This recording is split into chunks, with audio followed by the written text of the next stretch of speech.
એકમ થી લઈ અને પૂનમ સુધી તમે આંકડો લ્યો ને તો એનો વચલો આંકડો છે ને 11 આવે. 1 થી લઈ અને 10 નો સરવાળો કરો તો 54 થશે. આપણે 108 પારાની માળા ફેરવીએ છીએ ને 54, અને 11 થી લઈ અને પૂનમ નો સરવાળો કરો તો 55 થશે. પણ અમાસ નો એક દિવસ બાદ કરો એટલે 54 થાય. એ 54 કેટલા થાય? 108. વચ્ચેનો દિવસ આવ્યો એ કયો આવ્યો? બોલે 11.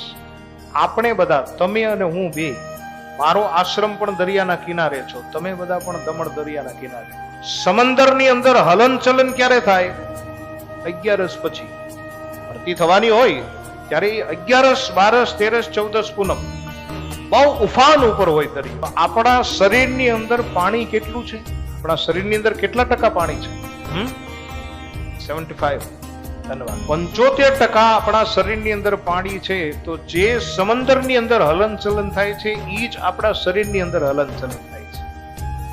11 જો ન રહ્યો અને ભરપેટ તમે ખાઈ લો, પછી 12, 13, 14 ને પૂનમ, આમાં શરીરમાં ગરબડ થવાનો બહુ પ્રશ્ન રહે છે. વાત, પિત્ત અને કફ આનો પ્રકોપ વધી જાય છે. અને એ પ્રકોપ ન વધે એટલા માટે આપણા સાધુ સંતોએ 11 નો ઉપવાસ આપી દીધો.